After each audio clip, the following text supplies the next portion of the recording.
This is H.D. Campbell. Welcome to the Author's Corner. Welcome to the Author's Corner with H.D. Campbell.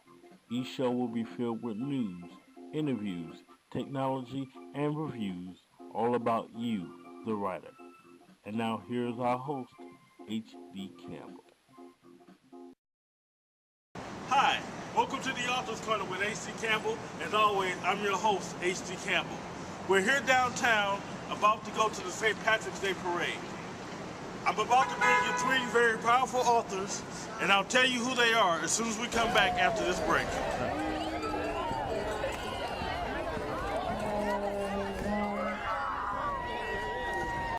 Relationship issues or questions about loving yourself?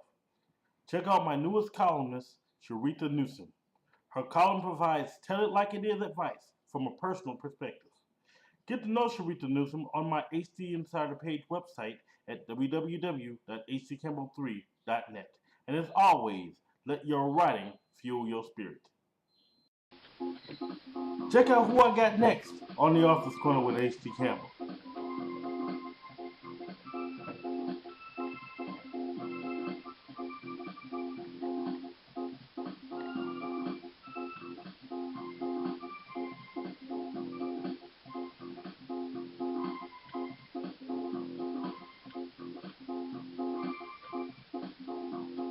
And again, another show filled with great guests, great surprises, all jam-packed. See you April 6th, and as always, let your writing fuel your spirit. Looking for commentary on the hardest hitting issues? Looking for someone who don't pull any punches? Looking for a debatable topic on a wide range of subjects? Check out DJ Triplet's column in which she gives you her powerful opinion, no holds barred. Get to know DJ Triplet on my HD Insider page at www.hdcampbell3.net. And as always, let your writing fuel your spirit. On this episode of the Author's Corner, we have authors Victoria Christopher Murray, NAACP Award winner ReShonda Tate Billingsley, and we also have author filmmaker Betty Stephen with writer-director David McFly Mims. Welcome back to the Author's Corner with H.D. Campbell as I come to you live from the parade. Here we're having lots of fun. I'll have a lot of footage for you. But now I bring in my first author, Victoria Christopher Murray. How old were you when you first started writing, and what influenced your writing? Well, I always tell people I wrote my very first masterpiece when I was 7 years old. Because I came out of my mother's womb knowing I was going to be a writer. I love to read. And once you love to read, I think that really gets you into writing. So I was 7 years old in the second grade, and I wrote a play. And it was called Betty and the Witch. And I always tell people it was a great masterpiece because I plagiarized all the masterpieces that were out there at the time. Because Betty and the Witch had a little girl who was in a red uniform. It had three pigs. It had three bears. It had seven little people. It had a good witch. It had a bad witch. So it was just a compilation of every movie I'd ever seen. But the thing that changed my life was my second grade teacher made the class perform it as a play. And from that point forward, I knew I was going to be a writer. But as I was growing up, there was nobody in the books who looked like me. I had never heard of a career as a writer. So I didn't follow the writing track at first. Okay. Well, I can relate about the teachers that get your work and kind of put you on the spot and have you. That's happened to me with that. So so we kind of have that in common there. So trust me. Yeah, that teacher did a lot to me, and teachers don't even know, but she did a lot to me. By letting me know that this was something I could do. I love to write. I've always loved to write. And so I was so thrilled. Well, like I say, our teachers are amazing for seeing that before we even see it. So exactly. I was 7, but I knew I was going to be a writer one day. I didn't know how I was going to get there, but I knew I was. Exactly. So like I say, we have a lot in common. But before I get into your titles, the interview, whatever, I'm going to backtrack for a second. And I want to thank you for something that you don't even remember you did. I even mentioned to you a couple of times. I don't think you even remember. When my first book, How to Lose a Black Woman, got published, you reviewed it on Amazon. You were my very first review. And I I did, and I still consider that an honor, and I want to thank you for that. Oh, you're welcome. What year was that? It was actually 99 or 2000. One of the two. Yeah, I was just getting started. And so, I mean, like I say, I really appreciate you for that. That was a big boost for my ego, and it helped me out. So, thank you very much. Oh, you're welcome. Well, thank you for having us. I think we just have to keep supporting one another. Oh well, you know that. Well, you know that's no problem at all. So, whatever else I can do to help, don't hesitate to ask. Oh, thank you. Well, speaking of your first book, let's talk about your first book, Temptation. It was it was self-published in '97, picked up by Time Warner in 2000. That was an author's dream. First, tell me what went through your head at the moment, and what you know, basically it basically changed your literary life. So, what went through your head at that moment that you found out? That I found out that I was being picked up? Yes. Well, it wasn't just like that. It wasn't just like a bing, you're being picked up. I self-published at first because I thought I was smarter than everybody. I had my MBA, my husband had his MBA. We just thought we were smarter than everybody. We would keep all the money. But this was back in 1997, and it was very, very difficult and very expensive to be self-published. I actually spent about $50,000 on my first novel. So I found an agent right away, one of the top agents in New York, but it took her 2 years to sell my book. And people are always saying, wow, you waited for 2 years, that's tenacity, that's persistence. And that's not the way it was, actually. God just knew exactly who I was as his child. And so he gave me little lights along the way. There was a company in Chicago that decided that they were going to publish the book at first. And then they had it edited, and we did all the work, and then they didn't do it. Then Doubleday looked at it, and they were getting ready to give me a deal, and then they pulled back at the last minute. So by the time I actually got the deal, I was a little, I guess I was kind of thinking, is this really going to go through? But the biggest thing for me was that once it actually did go through, and I was with Time Warner, the book hadn't been on the shelf for 2 months before it was nominated for an NAACP Image Award. That, I think, was when I said, oh my goodness, this is real. I think that was the moment for me, more than actually hearing it. I'll never forget it. I'm almost sitting in the same, I'm in LA, back in LA now, and I'm sitting outside of a coffee shop, and I remember thinking, at that time, I was just so shocked. I called my husband. I'm almost in the same place where I was and called him, and he wasn't surprised at all.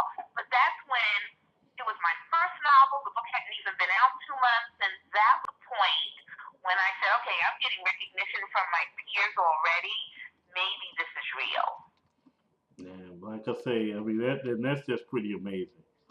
I mean, yeah, my first book. I mean, and now you have to tell us tell us about Temptation. What was your brainchild behind it?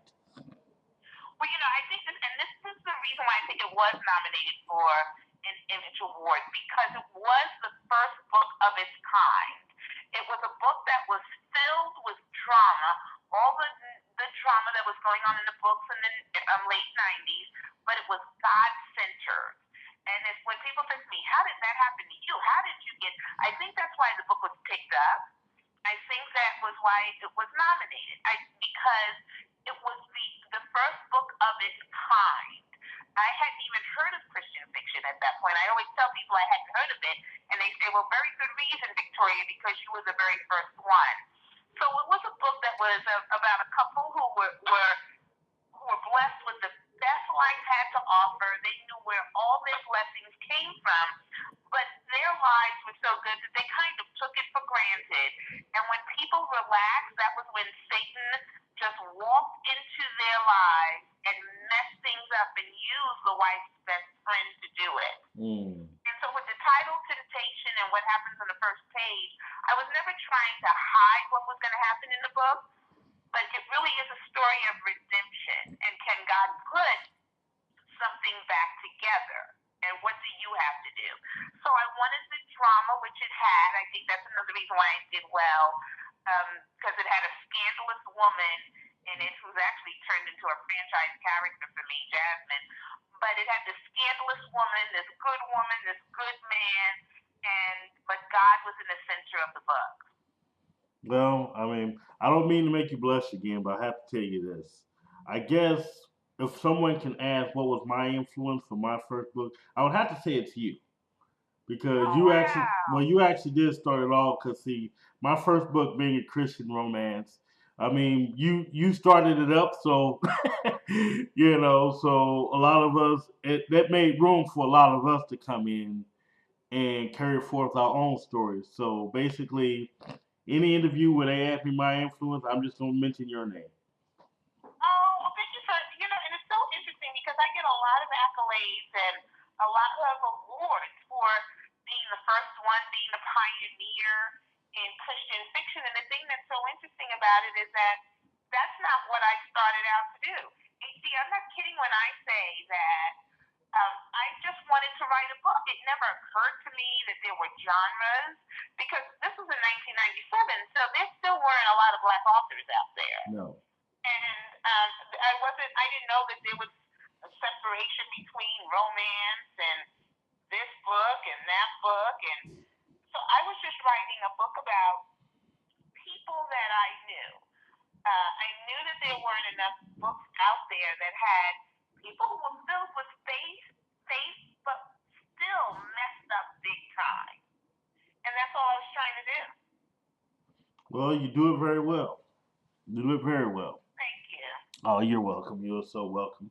Well, speaking of which, you are a best-selling African-American Christian author. Christian author.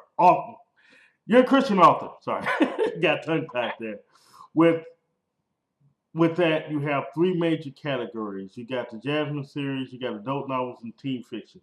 The other two pretty self-explanatory, but you got to explain the Jasmine series. Yeah, well, it's so interesting because Jasmine started off in temptation, and she was this woman who tried to steal her best friend's husband. And the thing that's so interesting to me about Jasmine was she was really only there so that I could write the rest of the story. She was a secondary character. But then people started sending me emails saying, well, whatever happened to Jasmine? And I said, there's something you need to know. She's not real. Don't write me and ask, what is she doing and how's her life? Because she's not real. And people kept saying they wanted a sequel, and I refused to write sequels. I just refused. And it's interesting because how I write my books is I come up with the story idea first, and then I develop characters to tell that story. And I came up with the story idea for my fifth novel, and then the kind of character I needed, Jasmine was perfect for it. So I brought her back, and then I haven't been able to get rid of her since.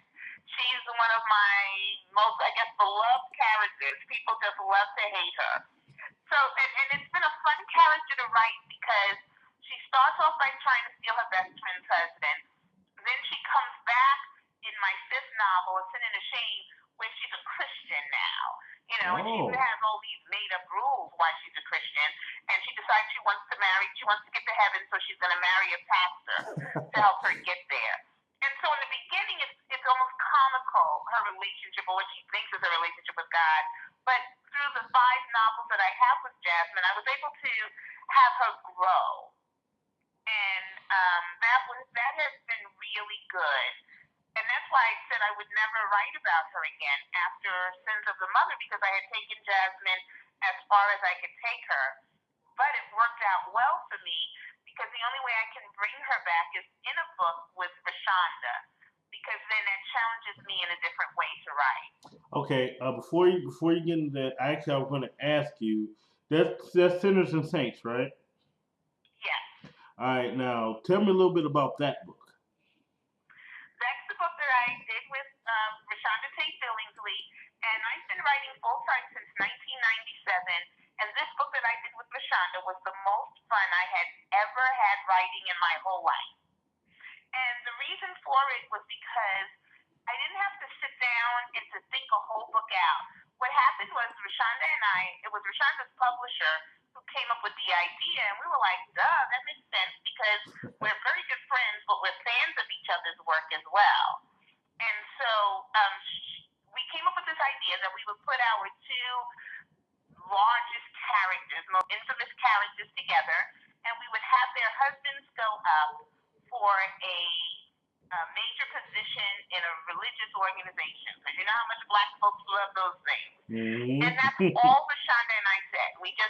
That's the only thing we said was going to be these two characters. Their husbands were going to go after it. And just based on their husbands' personalities, we knew the husbands would want to leave it up to God. But the wives want to leave it up to God, too. They just kind of feel like God needs some personal assistance. And so then I wrote the first chapter, then ReShonda wrote the next chapter, and it just kept going back and forth that way. So I didn't have to think about a whole book. All I had to do was think about the next chapter and just feed off ReShonda. And we did that, and it was so much fun. It was just great working with her. Well, before I go to my next question, I basically promised ReShonda because I don't threaten. I promised ReShonda I'm going to put her on the spot when I talk to you. Okay. And so, how did it feel? How did it feel touring with your best friend? It looked like I saw the pictures. Looked like a whole lot of fun. Oh my God! I thought writing the book was fun. Touring with ReShonda was so much fun that we've actually both talked to our publicists because we have individual books coming out this June.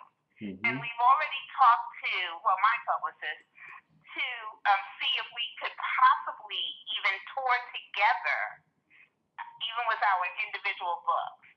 Okay. So I've never had so much fun because one of the things that we discovered was that even though these characters are, they're not real people, obviously, they come from someplace within us. And I discovered that I have a lot of Jasmine's sensibilities, and ReShonda has a lot of Rachel's sensibilities.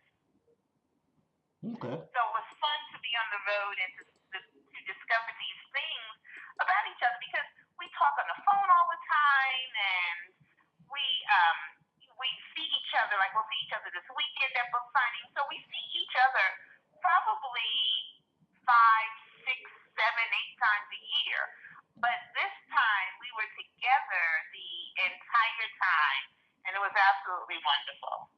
I'm glad you guys had a good time. Like I say, I'm big fans of both of you, so talking to you guys are a great honor. It's a great honor today. So with that, I'll go into my next question. Who are some of your favorite authors?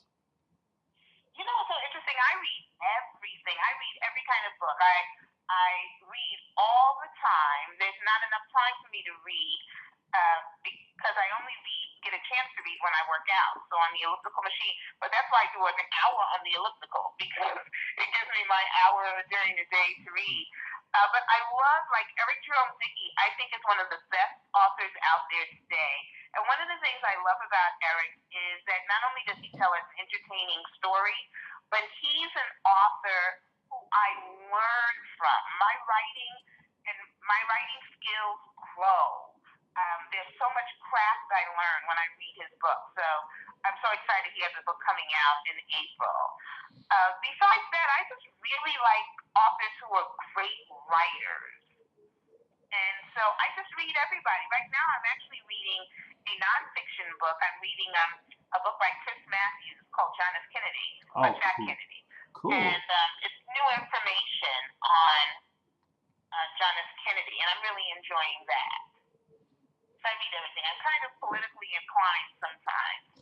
You may have noticed on Facebook. Oh, trust me, and and if you want to talk about someone who 100% agree with everything you say, that'd be me. I'm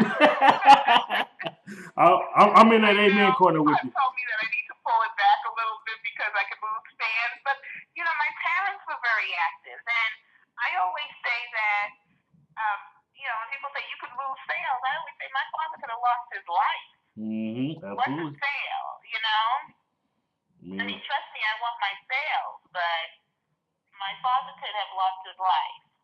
Absolutely. I mean, and I wouldn't worry about your audience. Your audience are going to be there no matter what you what you believe, because I mean, I still make my views on my wall, so heck, it's nothing really worry about with that. Oh yeah, I'm not worried. I'm not at all. Mm.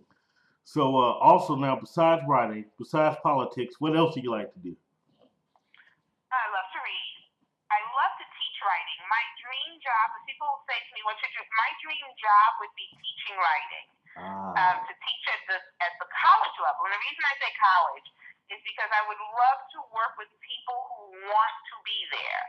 If somebody wants to learn how to write, that is wonderful for me. So I do a lot of editing because that gives me a chance to teach.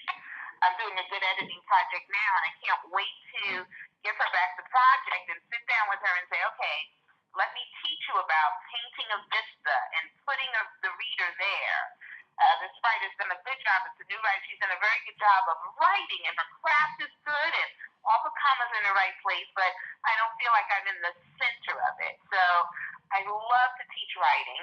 I used to run marathons, and so that was a huge thing for me, but I haven't been able to because I had my hip replaced. So I haven't been able to do that, but I'm blessed. I'm able to live between Los Angeles and DC, so those are two very different environments.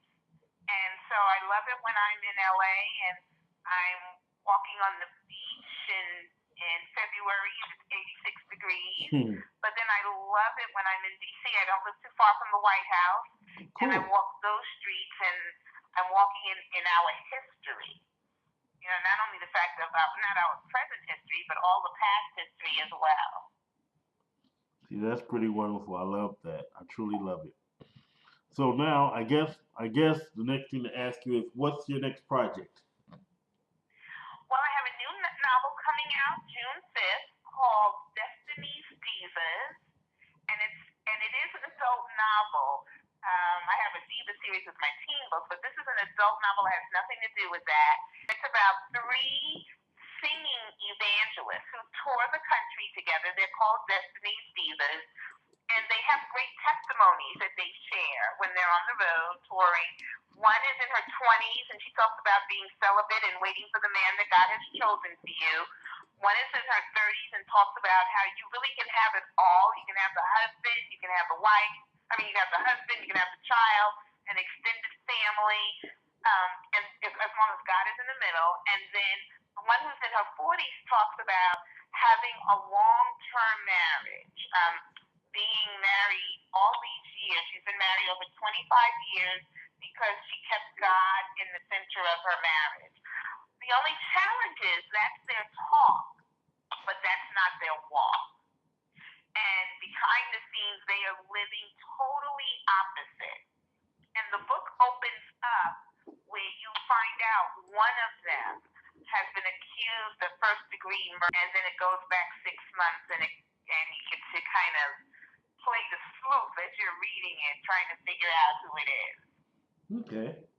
Well, I want to go on to also say, I'm catching up. I'm actually got Temptation ordered now. And I'm getting, and see that's on the way. And tomorrow I'll be getting A Sin and a Shame. So I'm catching up to Jasmine. Just wanted to let you know that. Okay, that's great. And I'll let you and I'll let you know each one. In fact, I'll take a picture with each one I get. All right. Oh, thank you. Oh, that is not a problem. All right. Now my next question. I mean, especially since you love teaching writing, do you have any advice for any new or current writers out there trying to achieve their goals?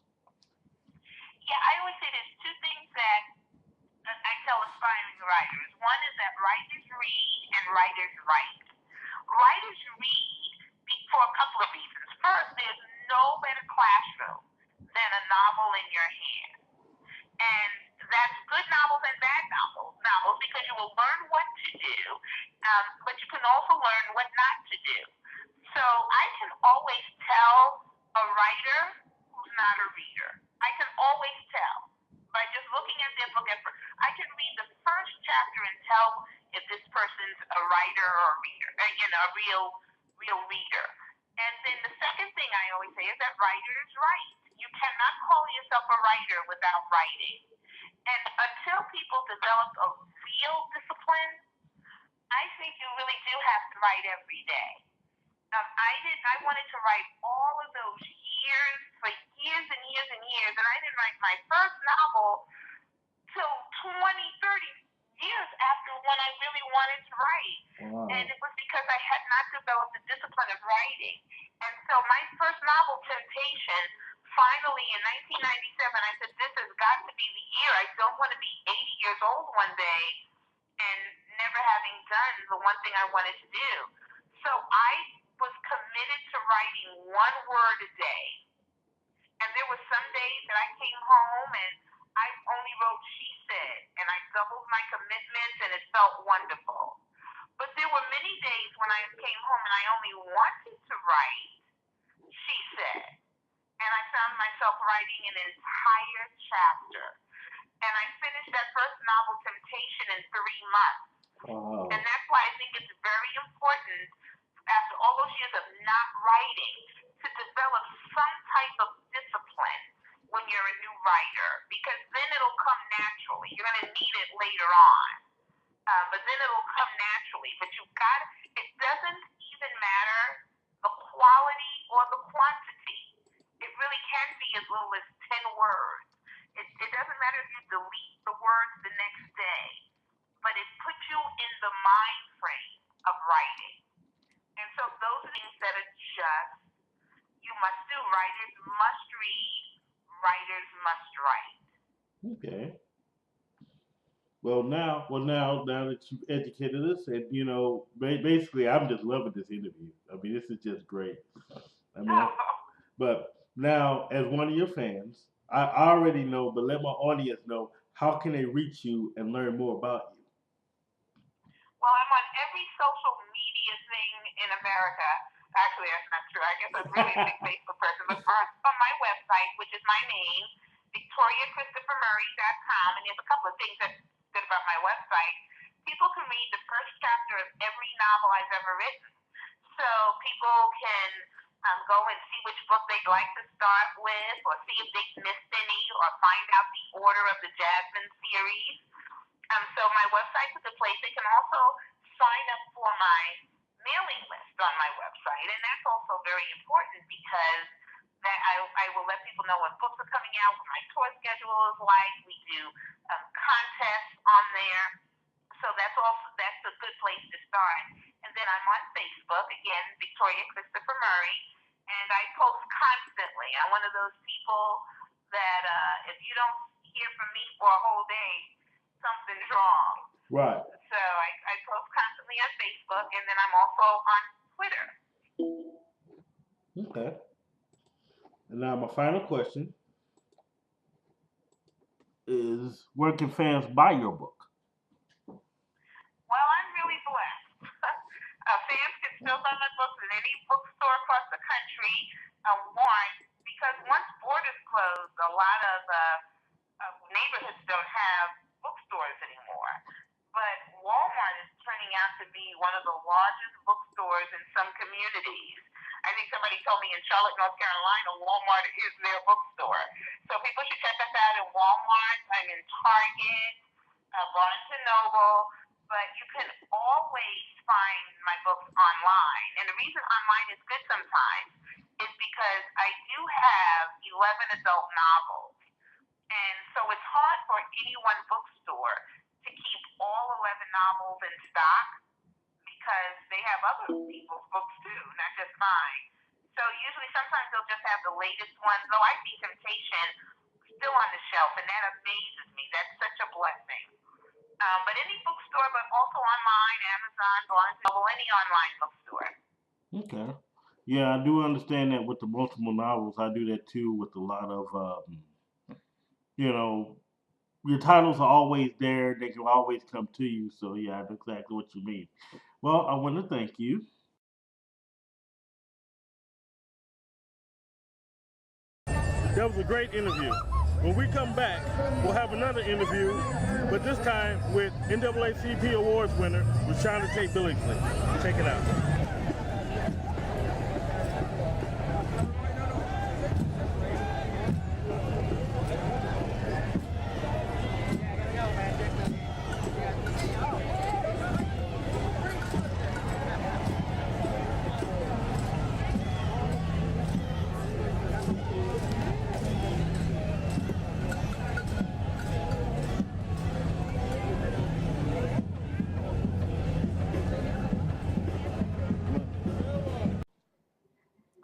From authors Janae Sashi to erotic tales of love. Intimate moments. A lady in her 30s looking for a relationship after being divorced 5 years is torn between three men. One is an unhappy married man, one is her ex husband, the other one is someone she just met. She leans towards rekindling the relationship with her ex husband, but still has reservations. She has broken off the contact with the married man and has agreed to spend some time getting to know the new man. The J Spot. Women flock to him like bees to honey and fall at his feet at the sight of him. Although he's aggressive, he's still shy and flattered by all of the attention he receives from the ladies. He really doesn't understand all the attention. He's like an average male with a large sexual appetite and has a way of giving those ladies pleasure. But there's only one lady who catches his eye. He can't seem to get her out of his mind. What is it that he's feeling? Or is it he wants that wants what he feels he can't have? Is she out of his league? Get to know Janae Sashi on her website at janaeebennett.com and buy her book at amazon.com, CreateSpace, and all these other websites. Our next guest is ReShonda Tate Billingsley. Check her out. Well, I've always loved making up stories. I've had an active imagination since a very young age. My mother used to call it lying. But for me, it was just my imagination at work. But I pursued a more traditional and safe path, as my mother would call it, as a journalist.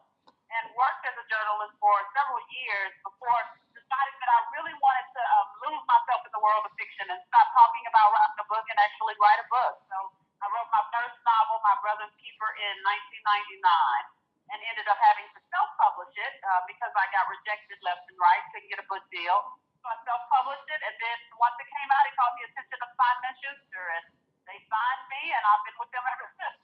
Okay.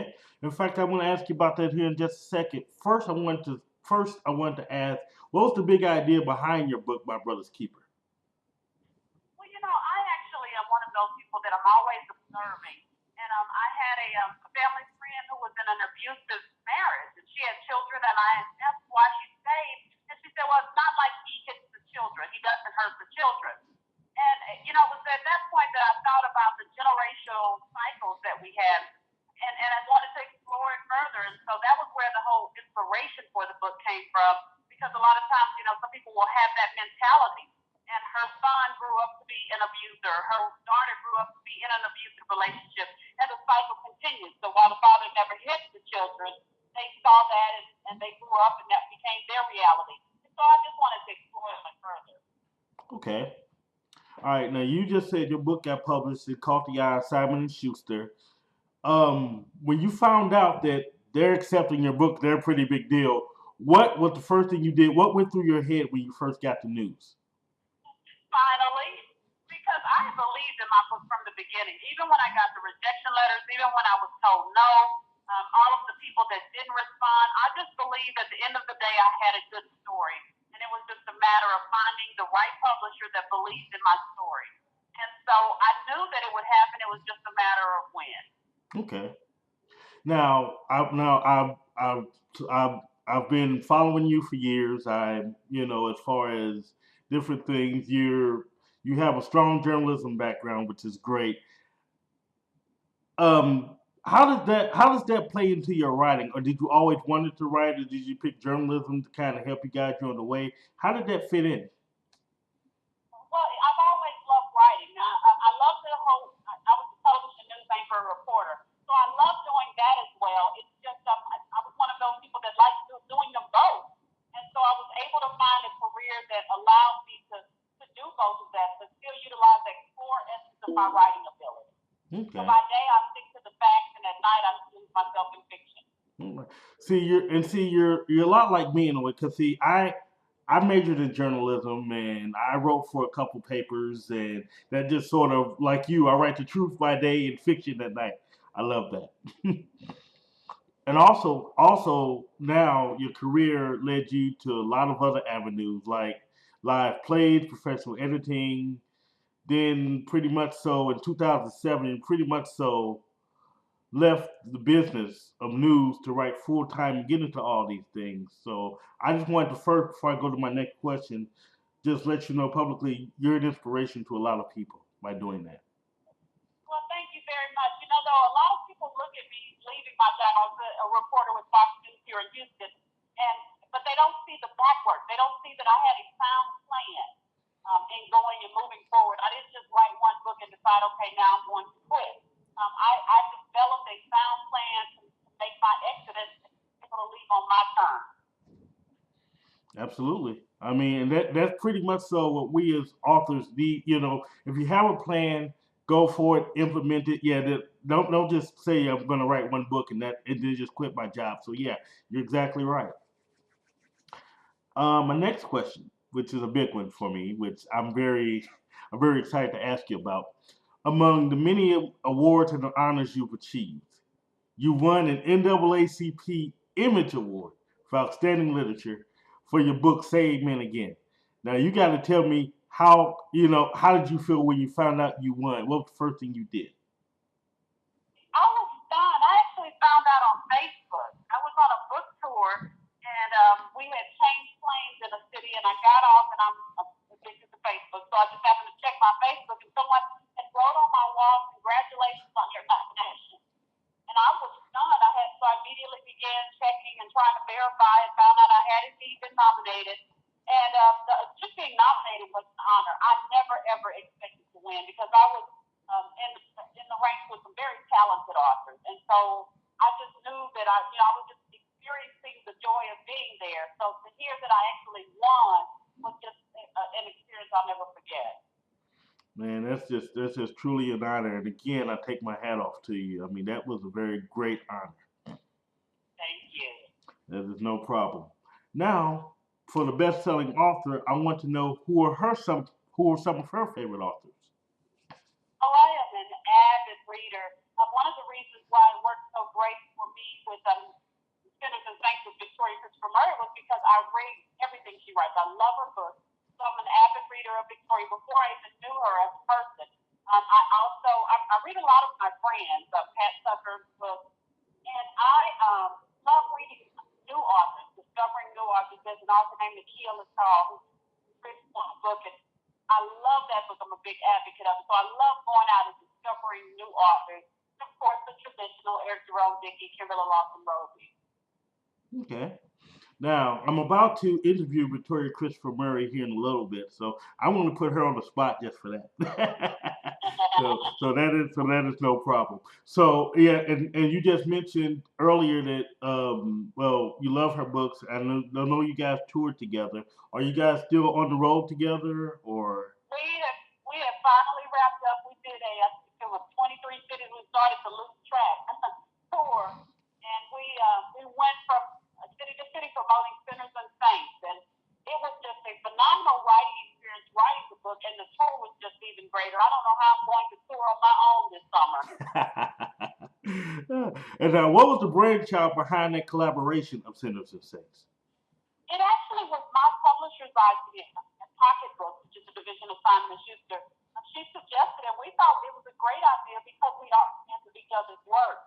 And she came up with the idea after a little arm twisting from Victoria's publisher because she's in a different division. We were able to make it happen. All right. Now you said that you had quite a few other things that you're going out to do on your own. What do you have any that you can talk about publicly right now? Any appearances or?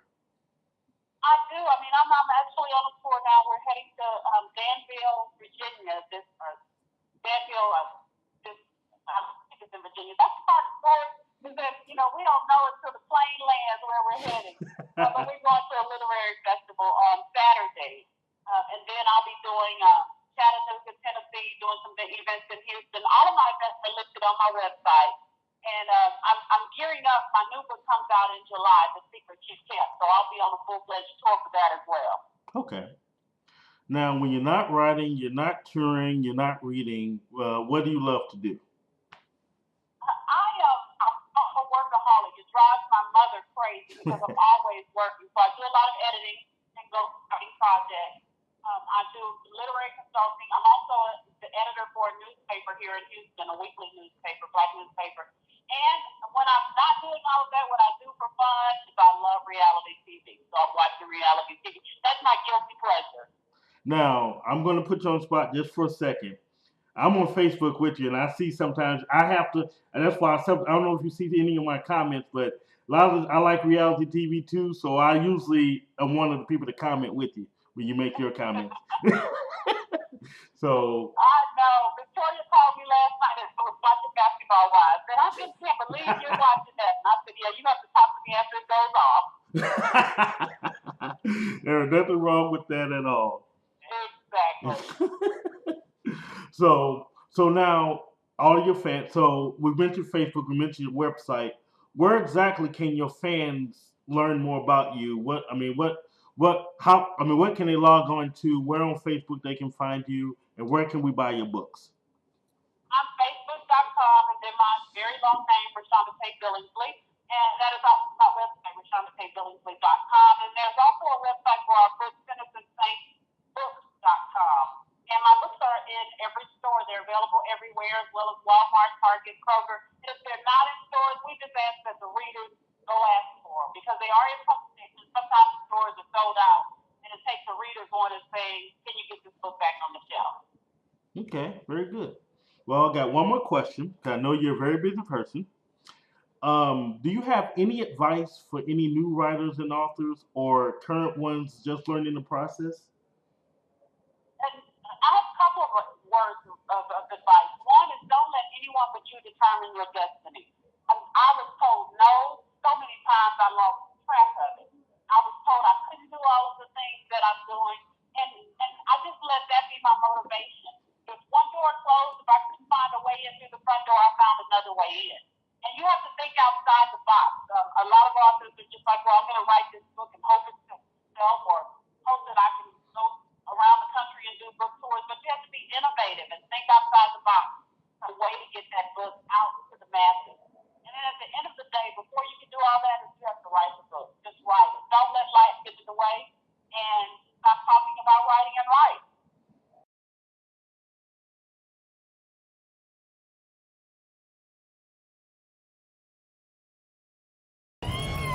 When we come back, we'll have author Betty Stevens and filmmaker David McFly Mims.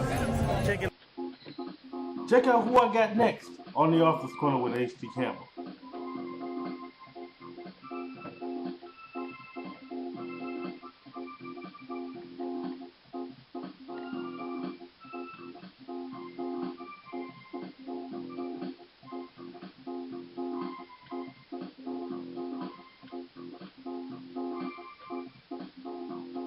And again, another show filled with great guests, great surprises, all jam-packed. See you April 6th, and as always, let your writing fuel your spirit. Need a manuscript edited? Or maybe you need a press kit. HD Campbell Productions can give your project detailed attention and will not be satisfied until you are. We also do press releases, resumes, and more. For prices and services, log on to my online store at www.hdcampbell3.net. And as always, let your writing fuel your spirit. Relationship issues or questions about loving yourself? Check out my newest columnist, Sharita Newsom. Her column provides tell it like it is advice from a personal perspective. Get to know Sharita Newsom on my HD Insider page website at www.hdcampbell3.net. And as always, let your writing fuel your spirit. Our final interview is with author Betty Stevens and David McFly Mims. Check them out. Okay, the first book is entitled From a Great Perspective. I entitled it that because there are certain poems that I wrote based on things that people don't usually talk about, like the taboo issues, child abuse, abuse, spousal abuse, things of that nature, social issues. So that's why I called it From a Great Perspective. I had material, some of the material in that book I had for years. And I met another author in the last 7 years, and me and her, one day we were just talking, and I told her I love to write, and she wanted to read some of my material. So I brought it to her, let her read it, and she was just blown away, and she said, you know, you have to do something with this. You can't continue to let it just lay around. And she helped me and guided me through the process of getting the book published, the first book published. Okay. And when was that book published? From a great perspective. I mean, when was it published? Oh, it was published in 2006. Okay. And what influenced your writing? Wow, I was just explaining that this morning. I was at school this morning speaking with some kids. When I was a young girl, I had an assignment, an English assignment. Our English teacher, she read a story in class, and she challenged us to go home over the course of the weekend to finish the story, to write it the way we think it should end, thought it should end. So I got home. I think I tackled that from my Friday night, Saturday, Sunday, trying to end the story the way I thought it should end. So that Monday we were back in class, and she asked any volunteers to read the ending of this story, and there were a few kids that got up, and I was one that raised my hand, and I got up, and as I was reading the story, the classroom got real quiet. And then all of a sudden, all you could hear was oohs and ahs, and then at the end of the story, everybody got up, and including the teacher, and they were just clapping, and I mean, it was a moment I'll never forget. And that is when I decided I wanted to write, and I've been writing ever since. Okay, very good. Well, I want to tell you, from my research, you're one very busy lady. You're the editor of Profile Magazine. You manage your own publishing company. You're an author, and you're about to do a movie with this guy over here, Mr. David McFly Mims. How in the world are you keeping it all together? Oh, wait a minute. Henry, I have to tell you, David is also the co-writer on the book that's going to be based. The film is going to be based on. Okay. Well, tell me about that project. You know what drives me? My passion. I mean, even people that know me, they ask me the same question: how can you do all that stuff? Because right now I'm writing 3 different books. The stage play and 2 books, I should say. I'm working on. It's my passion that drives me. That's all I can say. You have to be passionate about what you do. And I'm passionate about writing and creating and developing and characters, and that's it. Okay.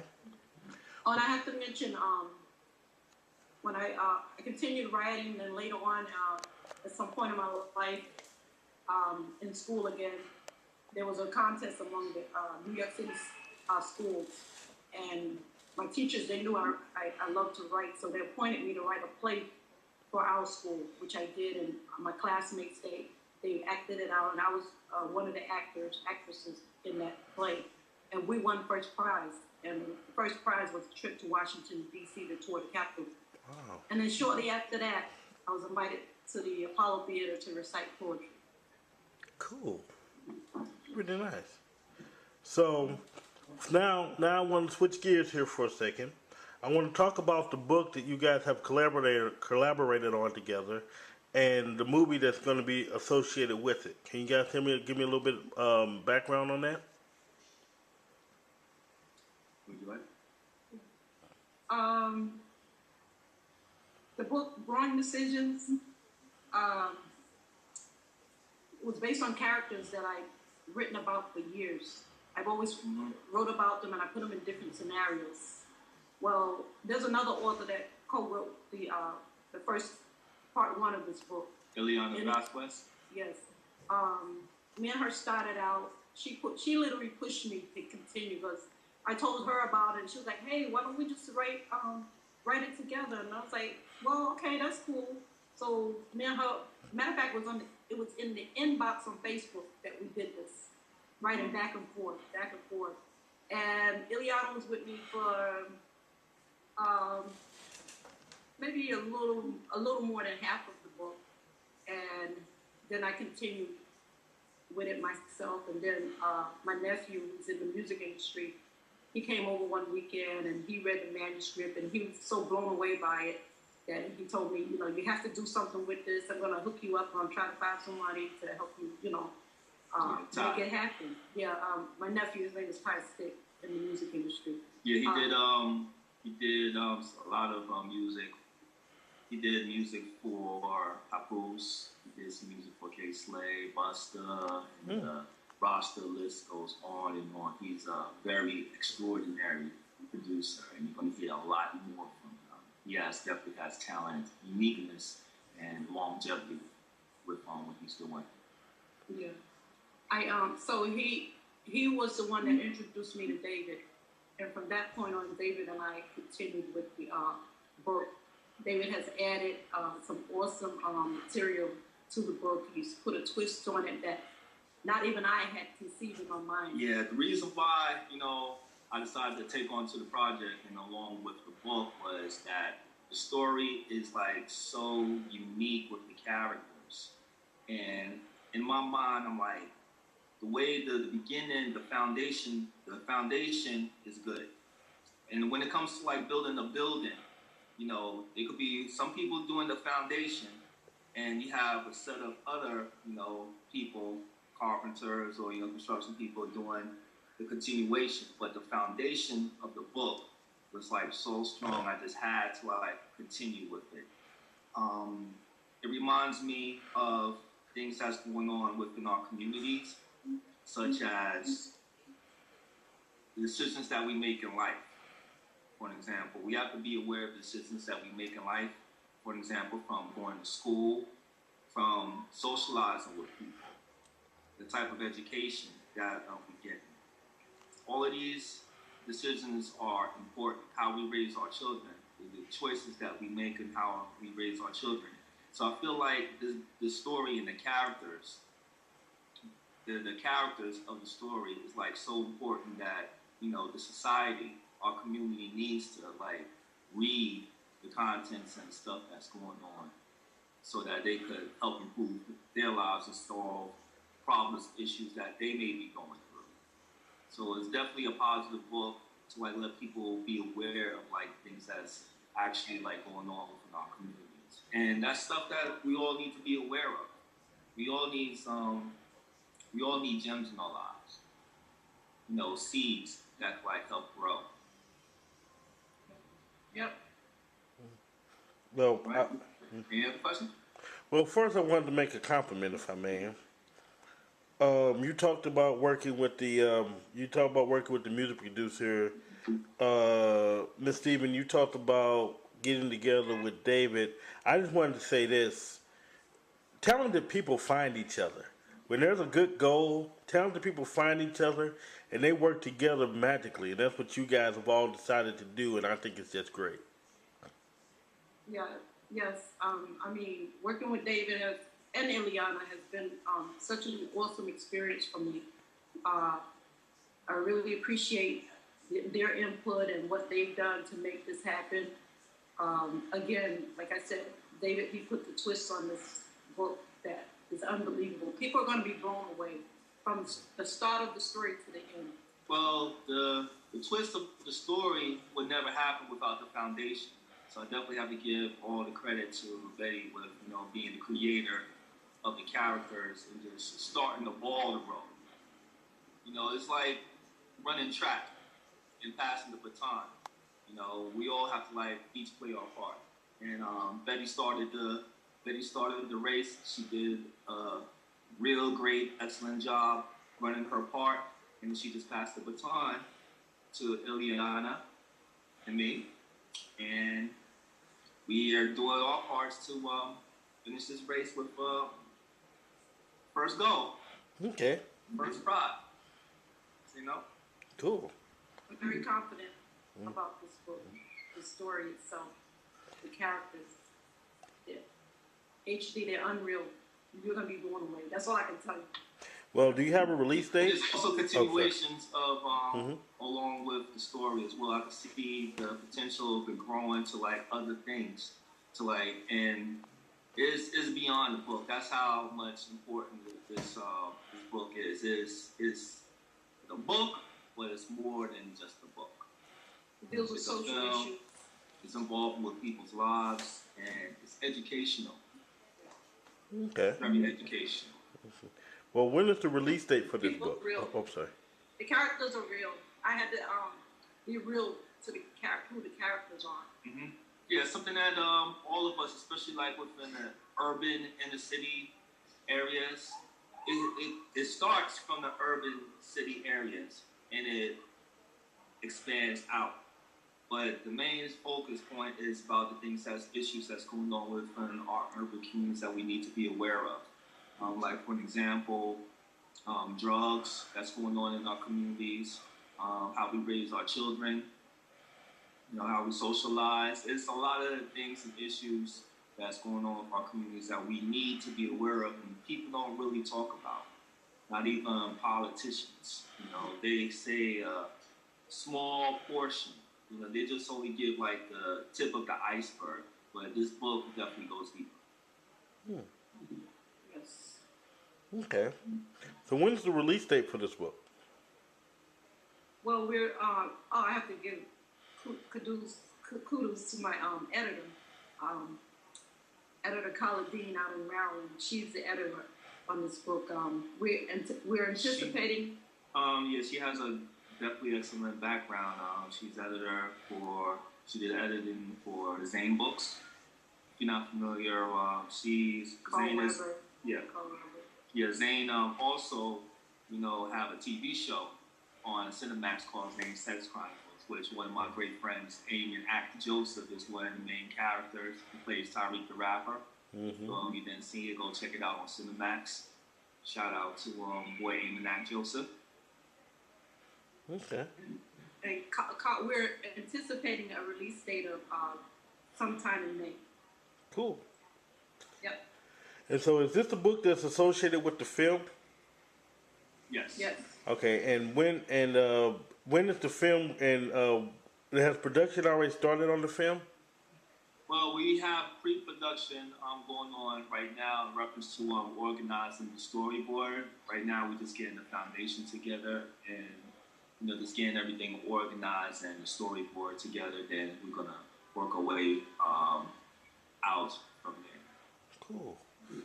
Well, like I say, I'm just sitting here, and I'm just pretty much so I'm in you guys' world, pretty much so. And like I say, I'm hearing a lot of good things. I'm hearing a lot of positive things. You guys are bringing like so much positive energy to everything. Do you guys see any future books or any future collaborations beyond this? Oh yeah, definitely. Yeah. Yeah, we are already in transition of from the book. We already going past the book and writing additional stories, short stories, additional films, and TV shows as well. So we definitely building and having a joint collaboration to future projects. Okay, I know I'm kind of reaching here. But and I know the book isn't out yet. But do you guys have a projected target date for the film? Excuse me. Do you guys have a projected target date for the? I know the book isn't out yet, but do you guys have like a tentative date? Well, right now we just we are looking at how the book is gonna move. We're just gonna right now we're just focusing on the book and marketing with the book, promoting as well. And from there, we're gonna set a date for the film. The date for the film may be sometime in 2012. We are going to start late this year to next year. Okay, I'm going to take the camera off to focus over here for a second to you guys' websites. How can people get to know each of you guys? Right. If they want to learn more about you. Facebook, first of all, you could locate me on HarlemUniverseProductions.com. Also, KnowDavidMims.com. And basically, www.bettystephen.com and Facebook. Okay. Also, you could Facebook me at David McFly Mims, as in Marty McFly Mims, David McFly Mims. Also, you can Twitter me at HD McFly. Twitter me HD McFly. Oh, I can definitely remember that. Oh yes, I have a Twitter account also. It's at 1 to fly 4, the number 4, at 1 to fly 4. Okay, pretty cool. My next question is for you, Mr. Mims. How did you start? Okay, how did you start getting into directing and doing films? Well, my background, I come from like a long background. My foundation is music. I've always been like an artist, always like draw since like a little kid. When I was in high school, I started with rapping, MCing, doing hip hop. You know, getting involved with the Zulu Nation. Always been creative, going into different areas of expanding my artistry. I did a song when I was in high school, at my senior year, which I won a scholarship, which put me into college, helped put me into college and continue with my education. Then from there, I decided to learn more about the music industry, and I did an intern at Violator and Def Jam, which I interned under Chris Lighty and Mona Scott, which she is now Mona Scott Young. Mona, if you don't know who Mona Scott Young is, she is the executive producer for Love and Hip Hop on VH1, and she did numerous amount of things in the past, like managed like a lot of people such as 50 Cent, LL Cool J, Busta Rhymes, and the roster goes on and on and on. Mona Scott, so I'd like to give a nice shout out to Ms. Mona Scott. I really want to thank you for being my mentor. And also Brian Jones. He's also producer for Love and Hip Hop, and he did management, operations managers, and been in the music industry for like years and years. Now, after I left from Violator and Def Jam, I decided to leave them to continue my education so I become more stronger, because I'm a definitely big believer in educating yourself and expanding. You know, not just being an artist, a rapper, or actor, things of that nature. I do believe you have to educate yourself before you get yourself more involved into things. Now, from there, I went to continue my education in college, you know, took some multimedia classes. Then I started getting into film editing, video editing actually, and I decided to like expand my creativity and artistry from there to like decide to like do some shooting, did work, you know, jobs here and there, shot some music videos, acts, you know, skits. I did one of my friends, did a couple of friends acting reels. One of them is my friend Enoch Joseph. You know, I did his acting reel. A couple of other actors as well, Joe Suba, he did numerous amount of movies. He's there, my friends on Facebook. So I just continued to grow and grow and grow to the point where I ended up getting involved with some film companies. I did work with Mr. Alan West. He's the producer for Alan West Enterprise. He did music videos, reels for people. So all of that, kind of like the ball just kept on rolling. It was like a big snowball effect. So I ended up getting involved with being involved in like projects such as Life, Love, and Soul, which he was involved with. Noel Calloway, he's a director for it. I did a trailer for them, which also helped them, you know, get additional funding for the films. And the snowball effect keeps on going and going and going. I did got involved with some management with talent casting management company, Mellow Dream Entertainment, which they did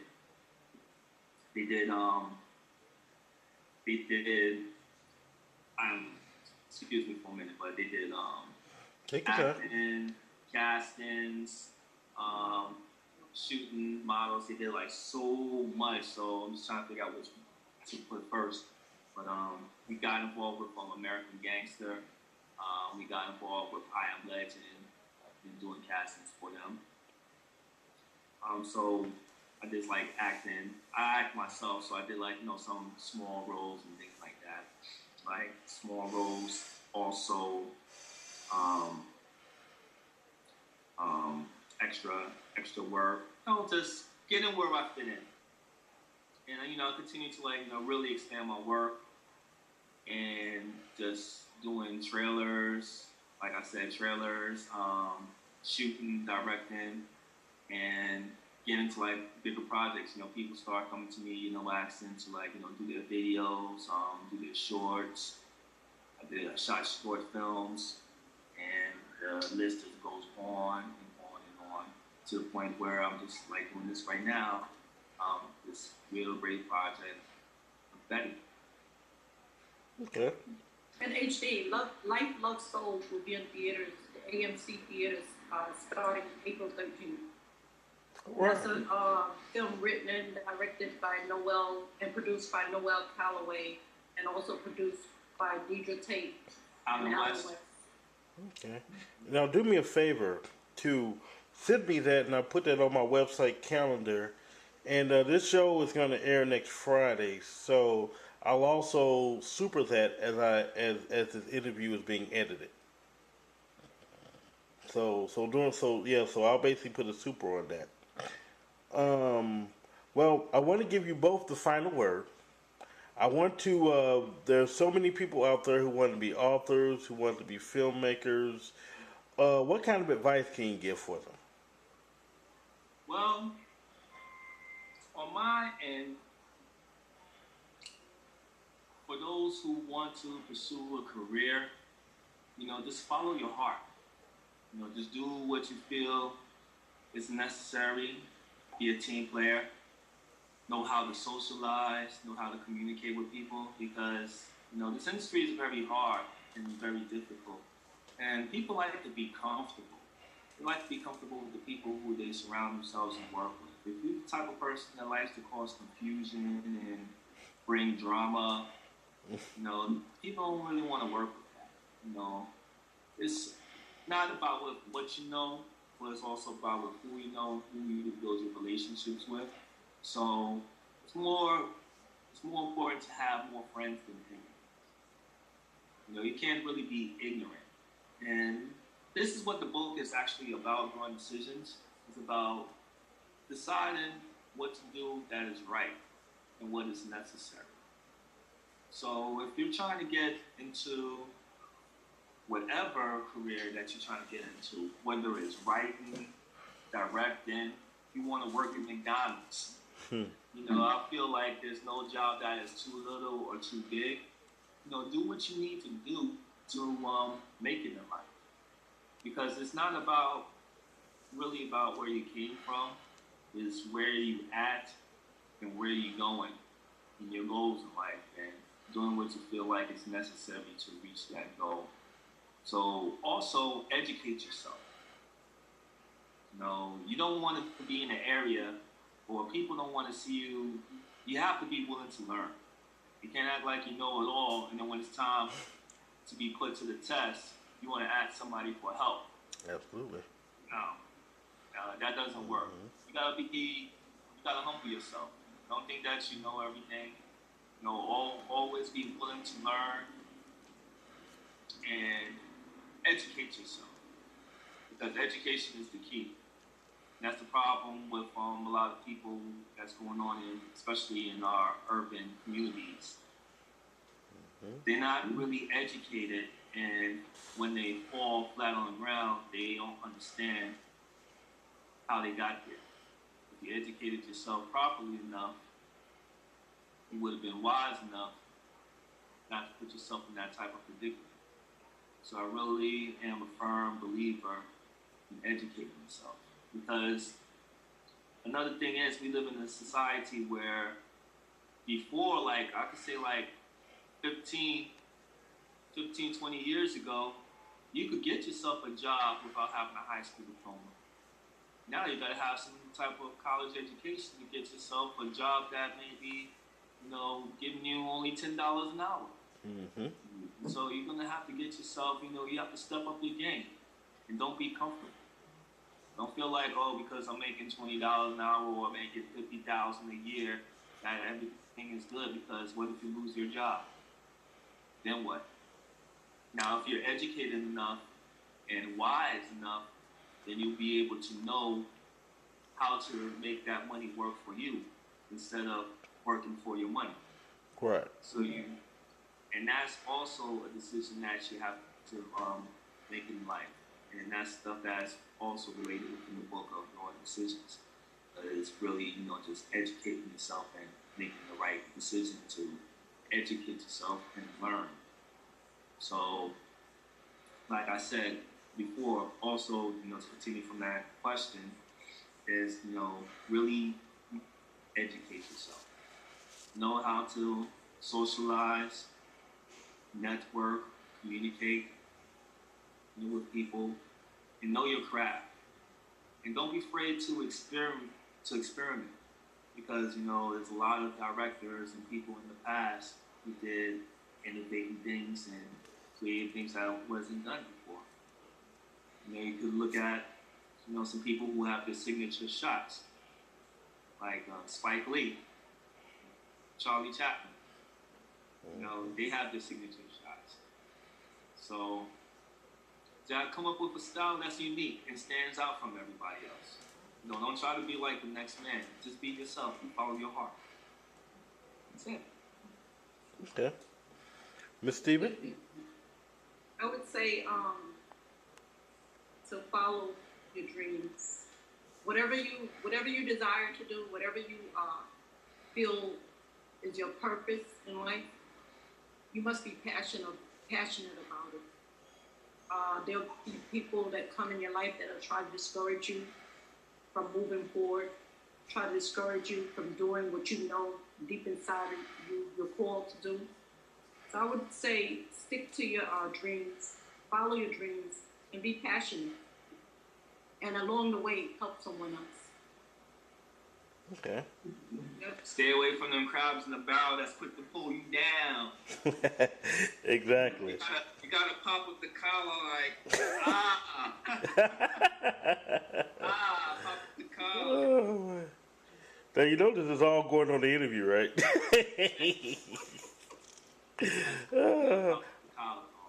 I want to thank you guys very much. I really appreciate it. Cool. Thank you. You got enough space on that camera? Oh, I got plenty of space. Don't worry about that, my friend. Enough memory and everything? All right. Hey, hold on 1 second. Looking for commentary on the hardest hitting issues? Looking for someone who don't pull any punches? Looking for a debatable topic on a wide range of subjects? Check out DJ Triplet's column in which she gives you her powerful opinion, no holds barred. Get to know DJ Triplet on my HD Insider page at www.htcampbell3.net. And as always, let your writing fuel your spirit. Michelle Mickles is back in 2 new ebooks, Road of Emotions and Lustful Passion. Road of Emotions share personal experiences from Michelle Mickles' life in hopes to inspire and help you to grow. It takes you on a road that will fill you with a number of emotions that range from one end of the scale to the other. Lustful Passion will take you on a ride. You'll explore not only lust, but passion as well. You'll see just how the two are intertwined. To buy these powerful ebooks, log on to Michelle Mickles' website, Facebook page, or contact her by email. Relationship issues or questions about loving yourself? Check out my newest columnist, Sharita Newsom. Her column provides tell it like it is advice from a personal perspective. Get to know Sharita Newsom on my HD Insider page website at www.htcampbell3.net. And as always, let your writing fuel your spirit. We had a wonderful time here at the parade and a wonderful time with you at the Authors Corner, which we do every week. Thank you very much, and as always, let your writing fuel your spirit, and God bless. Thank you.